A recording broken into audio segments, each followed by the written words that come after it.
پاکستان اور انڈیا کے درمیان ایل او سی پر امن کا وہ بند دروازہ جو 6 سال بعد 2 لاشوں کے لیے کھلا۔ انڈیا اور پاکستان کے درمیان لائن آف کنٹرول پر تعمیر کردہ کمان امن سیتو کو جسے فرینڈشپ برج بھی کہا جاتا ہے، حال ہی میں 6 سال بعد 2 لاشوں کی انڈیا واپسی کے لیے کھولا گیا۔ یہ پل انڈیا کے زیر انتظام کشمیر کے ضلع بارہمولہ کے علاقے اوڑی میں ایل او سی پر واقع ہے، جس کی ایک جانب انڈین فوجی اور دوسری جانب پاکستانی فوجی تعینات ہیں۔ اسے کھولنے کی ضرورت اس وقت پڑی جب اوڑی سے تعلق رکھنے والے ایک نوجوان لڑکے اور لڑکی دریائے جہلم میں ڈوب کر ہلاک ہو گئے اور دریا کی تیز لہریں ان دونوں کی لاشیں بہا کر پاکستان کے زیر انتظام کشمیر لے آئیں، جہاں کئی دنوں تک جاری رہنے والی تلاش کے بعد دونوں کی شناخت ممکن ہو سکی۔ لاشوں کو انڈیا کے زیر انتظام کشمیر واپس بھجوانے کے لیے دونوں ممالک کے افواج کے درمیان بات چیت ہوئی، جس کے بعد 6 سال سے بند کمان امن سیتو یعنی امن کا پل کے دروازے کھولنے کا فیصلہ کیا گیا۔ یہ معاملہ کیا تھا؟ لڑکا اور لڑکی 5 مارچ 2025 کو دریا میں گرے تھے اور مقامی پولیس اور ایس ڈی آر ایف کی ٹیم نے کئی دنوں تک دونوں کو ڈھونڈنے کی کوشش کی، لیکن کامیابی نہیں مل سکی،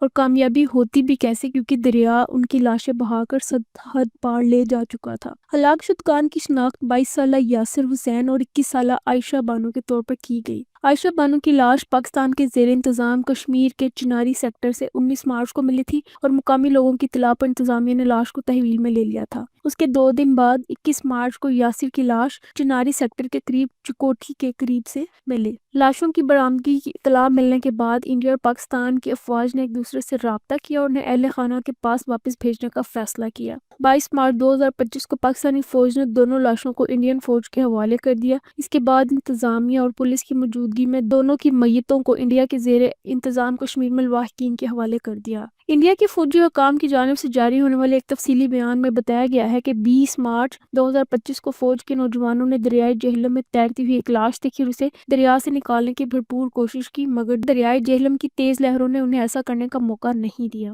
ان کا مزید کہنا ہے کہ لاش بہہ کر لائن آف کنٹرول کے پار پاکستان کے زیر انتظام کشمیر کے چکوٹھی سیکٹر میں پہنچ گئی۔ اس کے بعد فوج نے انسانی ہمدردی کی بنیاد پر پاکستانی حکام سے رابطہ کیا اور لاشوں کو نکالنے کی کوششیں شروع کی۔ دونوں لاشیں مل جانے کے بعد فوج نے انہیں اہل خانہ کے حوالے کر دیا۔ لواحقین کا اس بارے میں کیا کہنا ہے؟ لڑکی کے والد محبت خان نے بتایا کہ ان کی بیٹی واقعہ کے دن صبح 10 بجے گھر سے نکلی تھی۔ ان کا کہنا ہے کہ میری بیٹی عائشہ کی والدہ نے اسے جانے سے روکا، لیکن وہ راضی نہیں ہوئی۔ جب وہ کافی دیر تک واپس نہیں تو ان کی تلاش میں میرا بیٹا اسے ڈھونڈنے نکلا۔ میرے بیٹے نے عائشہ کو یاسر کے ساتھ دیکھا تھا۔ ہم نہیں جانتے یہ سب کیسے اور کیوں ہوا۔ محبت خان نے دونوں کے درمیان تعلقات پر کہا کہ وہ اس بارے میں کچھ نہیں جانتے۔ مرنے والے لڑکے یعنی یاسر کے گھر والوں نے بھی یہی کہا ہے کہ انہیں واقعے سے پہلے ان کے درمیان کسی ممکنہ تعلق کے بارے میں کوئی نہیں علم تھا۔ ان کا کہنا ہے کہ کم از کم اس بات کا تو سکون ہے کہ نہ ہلاک ہونے کے بعد ہی صحیح مگر وہ اپنے گھر واپس تو آ گئے ہیں، ہم نے اسے گھر کے قریب ہی دفن کر دیا ہے۔ اس معاملے میں پولیس کا کہنا ہے کہ ابتدائی معلومات کے مطابق یہ محبت کا معاملہ لگتا ہے۔